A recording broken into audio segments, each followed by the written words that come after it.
इय्याका नअबुदु व इय्याका नस्तईन। सबसे पहले कमालिया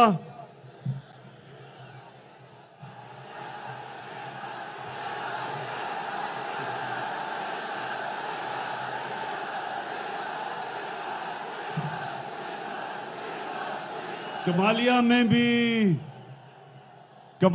में भी डीजल सस्ता हो गया है। बड़ा पैसा खर्च किया हमने डीजल और पेट्रोल को सस्ता करना। तो मैं सबसे पहले जनाब रियाज फतेहाना साहब आपको आज खराज तहसीन पेश करता हूं।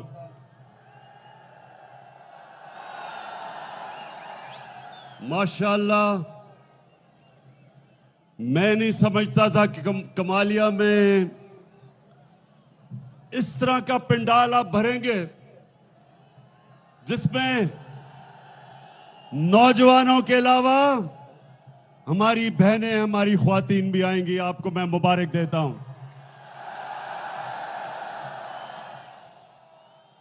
मैं अपने सारे मेंबर पार्लियामेंट, प्रोविंशियल और नेशनल असेंबली के, मैं अपने चीफ मिनिस्टर उस्मान बुज़दार आपको, गवर्नर साहब, चौधरी सरवर आपको और मेरे जितने भी मोअज़्ज़ज़ मेहमान हैं, मैं सबको आज मुबारक देता हूं इस बड़े बड़े बड़े जलसे पे।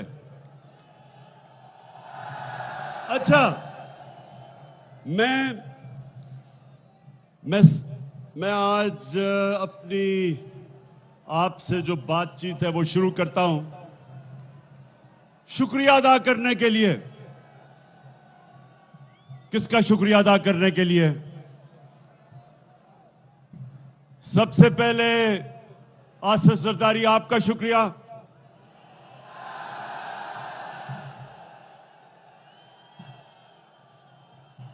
उसके बाद जिसकी कीमत नीचे आ गई है डीजल, उसका शुक्रिया।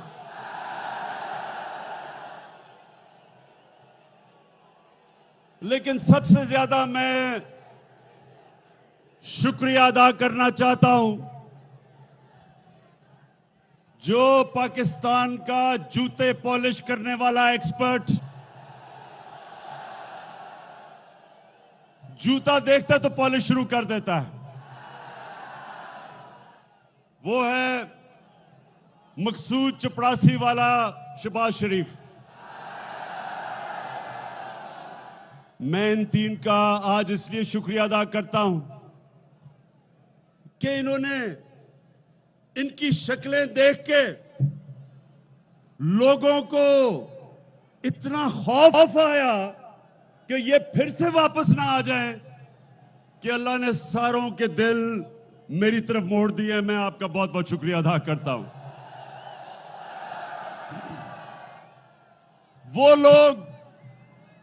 वो लोग हमारी पार्टी में जो 10 साल से सो गए थे, वो लोग जो तहरीक इंसाफ से दूर हो गए थे, वो ये थ्री स्टूजेस की शक्लें देख के सब वापस आ गए हैं। बहुत बहुत शुक्रिया आपका। लेकिन मेरे पाकिस्तानियों, कमालिया के बाशऊर लोगों, मेरा आज का यहां आने का सबसे बड़ा एक मकसद है,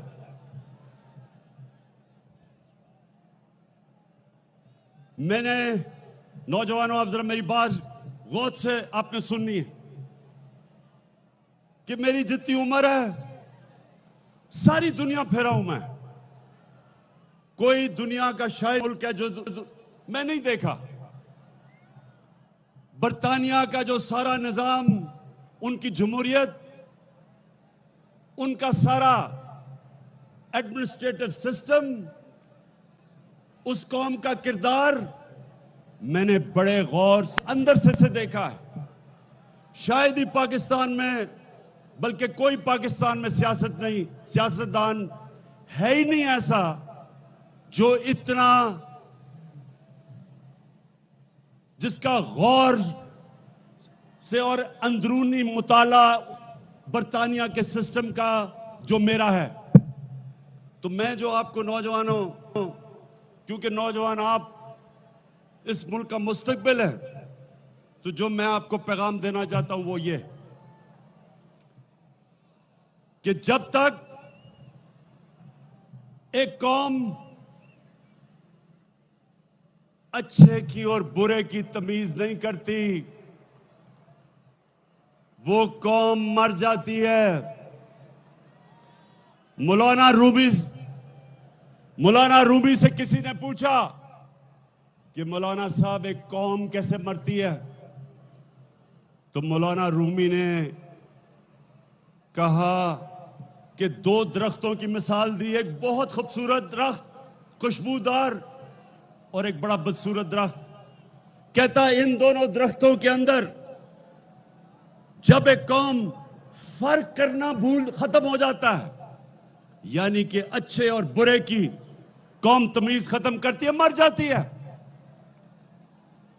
जो वो माशरा मैंने अंदर से देखा है, नौजवानों, जो माशरा मैंने देखा है,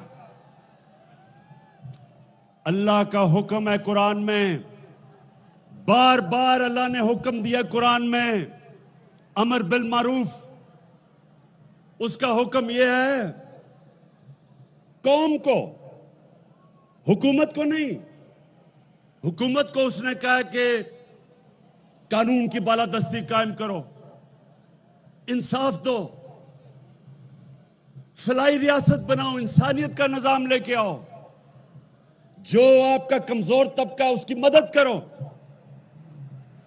लेकिन अवाम को अल्लाह ने हुक्म दिया है कि तुम अच्छाई के साथ खड़े हो और बुराई के खिलाफ जहाद लड़ो। अल्लाह ने इंसानों को ये सुने नौजवानों, जब आप अच्छाई देखते हैं, बुराई देखते हैं माशरे में,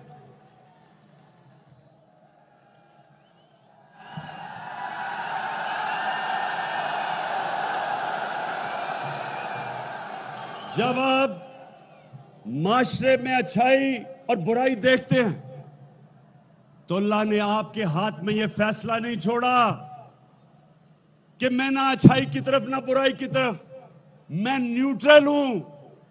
न्यूट्रल का उसने फैसला इंसान को नहीं दिया, या आप इधर हैं या उधर हैं। जब आप ये देखते हैं कि इस मुल्क के वो सबसे बड़े चोर जो 30 साल से इस मुल्क को लूट रहे हैं, जिनके ऊपर नैब में केसेस हैं,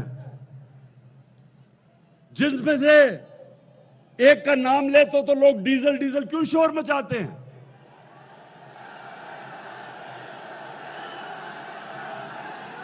लोग इसलिए शोर मचाते हैं कि सियासत करते हो इस्लाम के नाम पे और अपना जमीर बेचते हो डीजल के परमिट के ऊपर।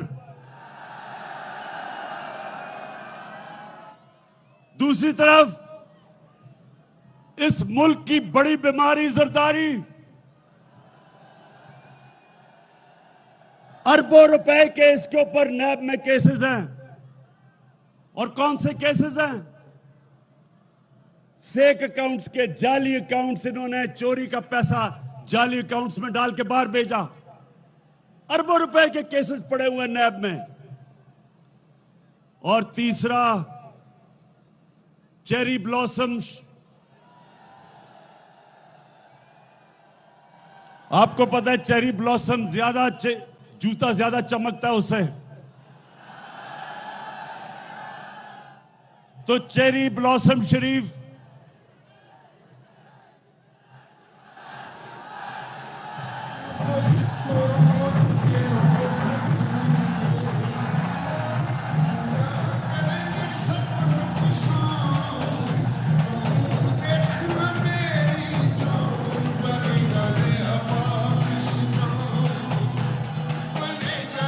तो नौजवानों, अब शहबाज शरीफ का सुन लो।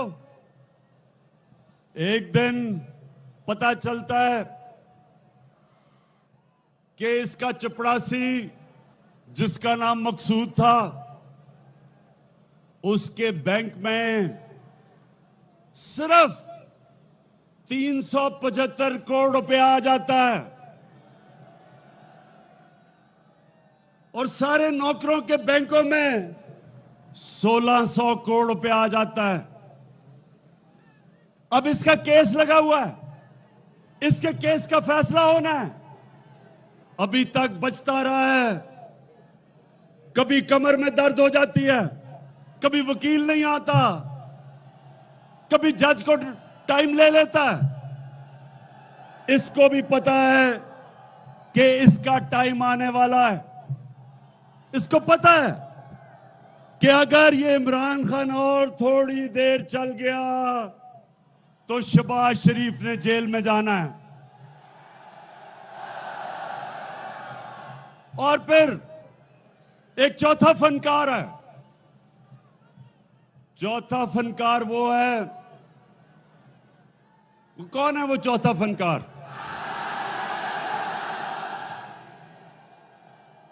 लंदन में बैठा हुआ है।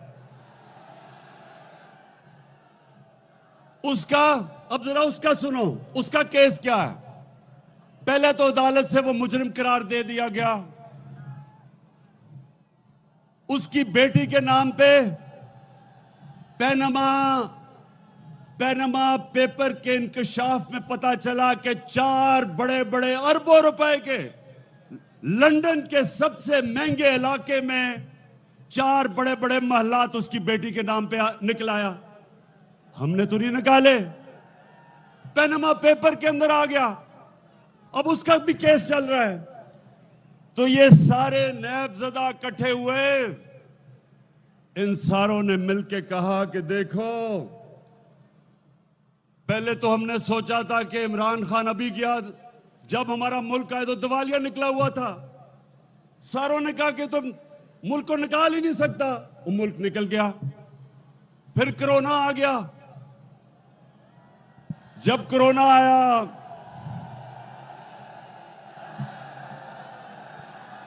कमालिया, माशाल्लाह, बड़ा शऊर है आप में नौजवानों, बड़ा शऊर है। शहबाज शरीफ उस वक्त लंदन में बैठा हुआ था। बेटे को इसने बाहर भिजवा दिया था, दामाद को बाहर भिजवा दिया था, नवाज शरीफ के बेटे बाहर बैठे थे, इसहाक डार बाहर बैठा था, उनके बेटे बाहर बैठे थे, सब लंदन में बैठे थे। इस तरह लगता है कि ये ग्वाल मंडी में नहीं पैदा हुए, ये सारे लंदन में मलकाए क्वीन उसके घर में पैदा हुए हैं सारे। ये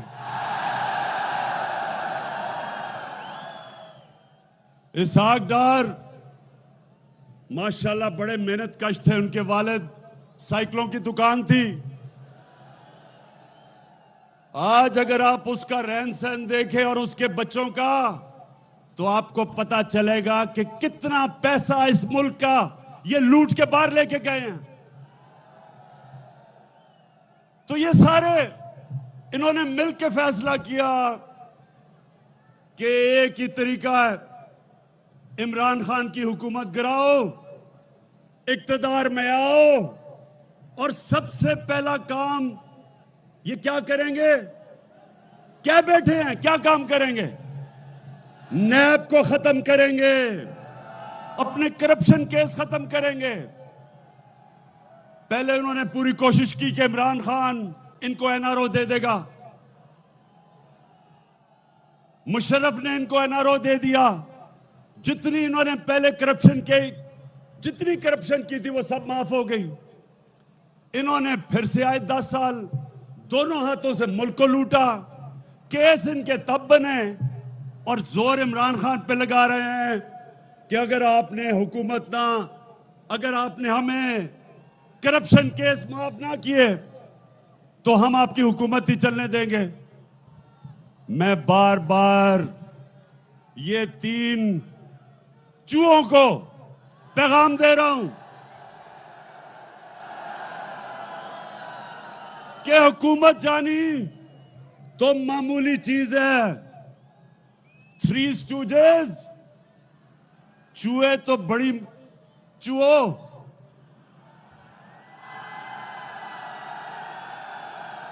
हुकूमत जानी तो मामूली चीज है, मेरी जान भी चली जाए तुम्हें मैं कभी नहीं छोड़ूंगा।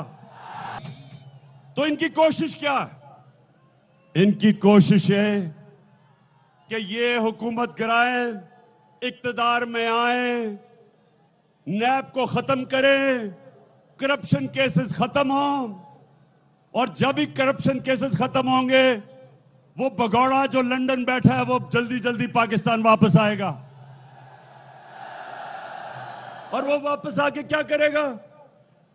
वो सबसे, ये सुन लो मेरी कौम, इसने करना क्या आके, ये नंबर 1 चीज क्या करेगा आके, ये आते साथ ही पहले इलेक्शन कमीशन तो इसके कंट्रोल में है, अखबारों के अंदर पैसा चलाएगा, लिफाफा सहाफत इसने शुरू की थी जब ये पहली दफा चीफ मिनिस्टर बना।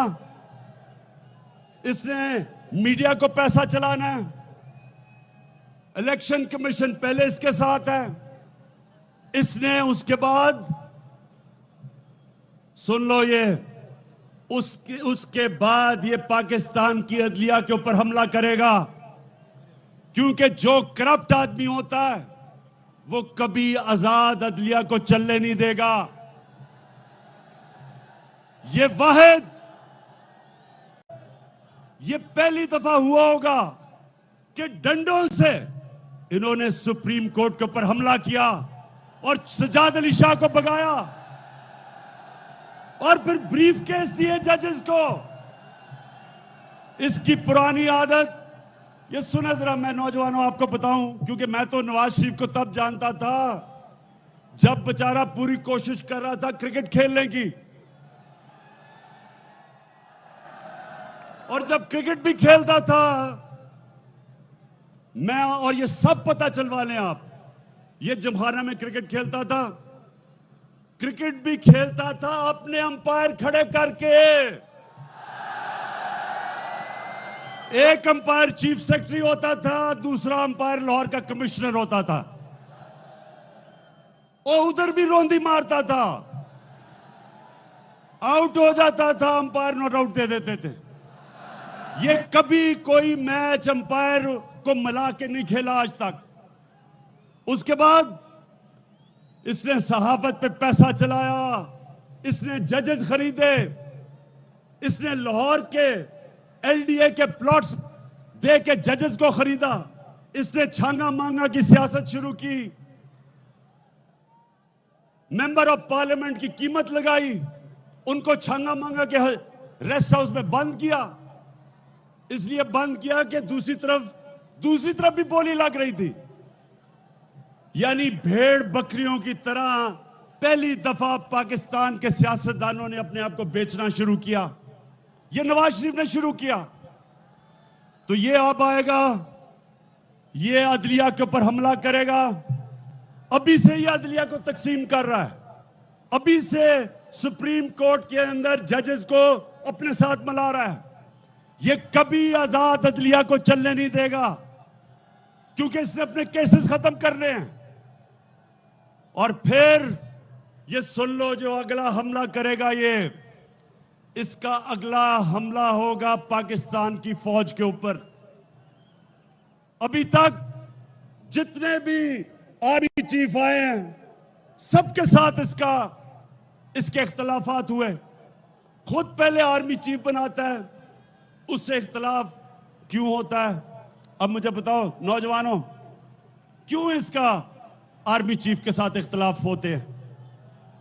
इसलिए कि आर्मी के पास जो एजेंसीज हैं उनको सबसे पहले पता चल जाता है इसकी चोरी का, और ये कंट्रोल करना चाहता है।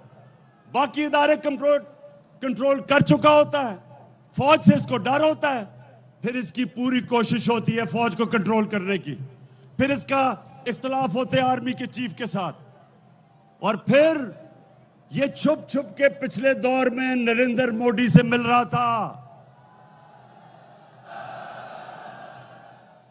बरकत दत्त अपनी किताब में लिखती है कि नेपाल में जनाब नरेंद्र मोदी और नवाज शरीफ छुप छुप के मिल रहे थे, जैसे कि कोई रोमांस चल रहा है इनके बीच में। और वहां वो लिखती है अपनी किताब में कि छुप के क्यों मिल रहे थे, क्योंकि नवाज शरीफ को अपनी फौज से डर लग रहा था। तो कमालिया और मेरे पाकिस्तान के लोग जो आप देख रहे हो, ये जो डॉन लीग्स थी वो क्या थी? हिंदुस्तान को पैगाम पहुंचा रहे जी कि मैं तो दोस्ती करना चाहता हूं, फौज नहीं मानती। उधर से जरदारी, उसने क्या किया? मेमो गेट क्या था? हुसैन हक्कानी उसका एम्बेसडर अमेरिकनों को कहता है कि जनाब आसिफ जरदारी को पाकिस्तानी फौज से बचा लो। ये हैं वो लोग जो अपने पैसे के गुलाम हैं। ये कभी आपके लिए आजाद फॉरेन पॉलिसी नहीं बना सकते। शहबाज शरीफ ने जब कहा कि पहले तो उसने कहा कि जी इमरान खान को यूरोपियन यूनियन के एम्बेसडर्स की तनकीद नहीं करनी चाहिए थी। क्यों नहीं करनी चाहिए थी शहबाज शरीफ? उन्होंने प्रोटोकॉल तोड़ा था। कभी भी एम्बेसडर्स इस तरह की स्टेटमेंट नहीं देते। और दूसरी चीज, जो यूरोपियन यूनियन की काउंसिल का प्रेसिडेंट, उसने मुझे कॉल किया। उसने कहा इमरान खान, हम तुम्हारी मदद चाहते हैं कि रूस की और जो यूक्रेन की लड़ाई है, तुम्हारी तरह के लीडर हम चाहते हैं जो बीच में पड़ के अमन लेके आए। शहबाज शरीफ जूते पॉलिश करने वालों को ये नहीं पूछते, लोग उनकी इज्जत नहीं करते। और फिर शहबाज शरीफ ने कहा एब्सोल्युटली नॉट, इमरान खान को नहीं कहना चाहिए था। बताएं आप, इमरान खान को कहना चाहिए था या नहीं? शहबाज शरीफ एब्सोल्युटली नॉट क्यों कहा था इमरान खान ने? क्योंकि हमने अमेरिका की जंग में शिरकत की, उनको अपने बेसेस दिए। उन्होंने यहां से जब जंग की अफगानिस्तान में, हम शरीक हो गए। 80,000 पाकिस्तानी उन्होंने अपनी जान की कुर्बानी दी। हमारा कबायली इलाका उजड़ गया। कभी पूछे कबायली इलाके के लोगों से कि उनके ऊपर किस किस्म की क़यामत आई? 35 लाख लोगों ने नकल मकानी की उस जंग में हमने जब शिरकत की। उन लोगों से पूछे जिन्होंने नकल मकानी की थी। ज़कात देने वाले एकदम ज़कात लेने वाले बन गए। $100 अरब से ज्यादा मुल्क को नुकसान हुआ। तो शहबाज शरीफ मुझे बताएं क्या मिला पाकिस्तान को? हमने जब उनकी जंग में शिरकत की, क्या मिला पाकिस्तान को? हमें बुरा भला कहा गया, हमें कहा तुम दोगले हो। अफगानिस्तान में जब जंग नहीं जीती गई, पाकिस्तान को जिम्मेदार ठहराया। मैं ये कभी नहीं कहता कि हम किसी से अपने ताल्लुकात खराब करें।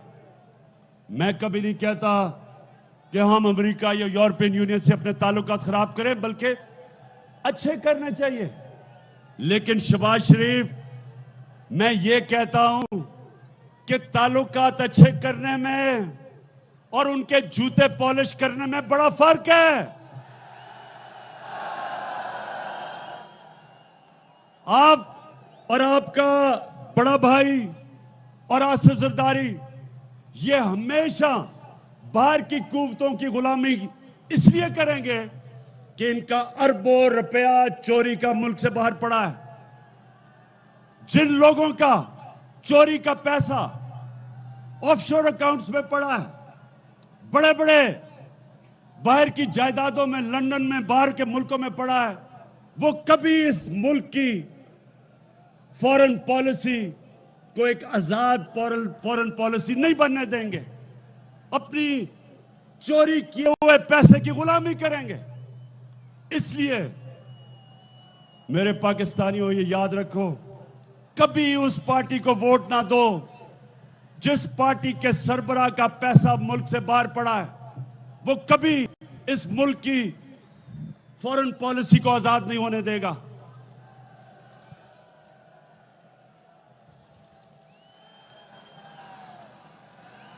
और दूसरी चीज, नौजवानों, अब दूसरी चीज, ये चोरों का डोला क्यों इकट्ठा हो गया?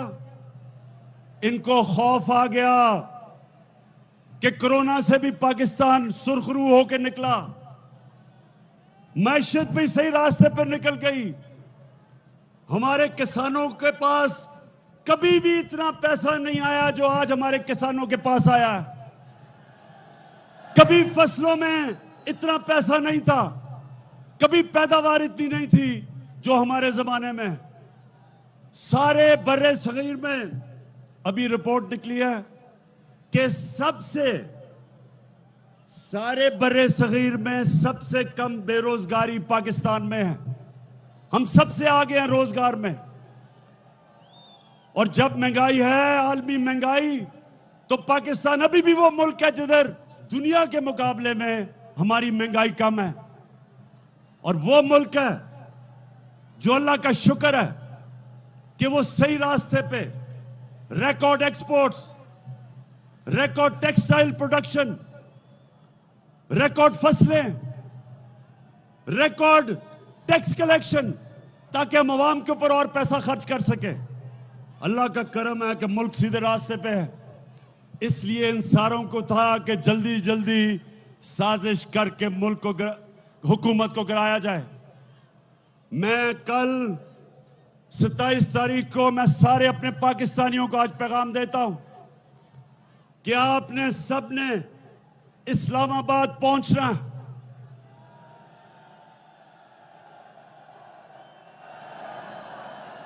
आप सबने इस्लामाबाद इसलिए पहुंचना है, अल्लाह का हुक्म है, अमर बिल मारूफ, कि जब आप देख रहे हैं कि हुकूमत को कैसे गिरा रहे हैं, 20 से 25 करोड़ रुपया हमारे एमएनएस को देके उनका जमीर खरीद रहे हैं खुलेआम। जब आपको पता है कि चोरी के पैसे से एक हुकूमत को गिरा रहे हैं मुल्क के सबसे बड़े डाकू, तो सारी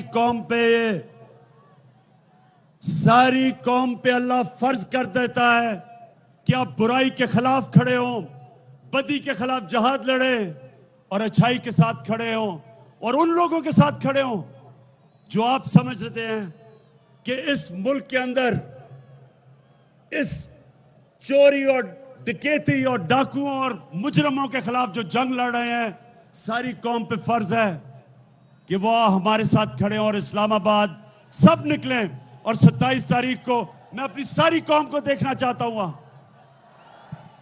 यानी कि कल जल्दी आना, क्योंकि ये पाकिस्तान में एक ऐसा फैसला कुन दिन होगा, ऐसा दिन होगा कि मैं आज आप सबके सामने पेशन गोई कर रहा हूं कि पाकिस्तान की तारीख का सबसे बड़ा अवाम का समुंदर निकलेगा राय हक के ऊपर खड़े होने के लिए और इन मुजरिमों को यह बताने के लिए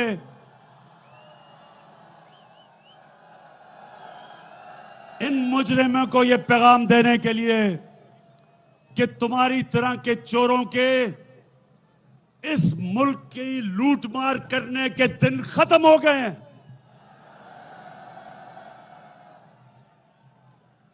तो कमालिया, मैं आज आपको खराज तहसीन पेश करता हूं जो आपका जज्बा और जुनून है।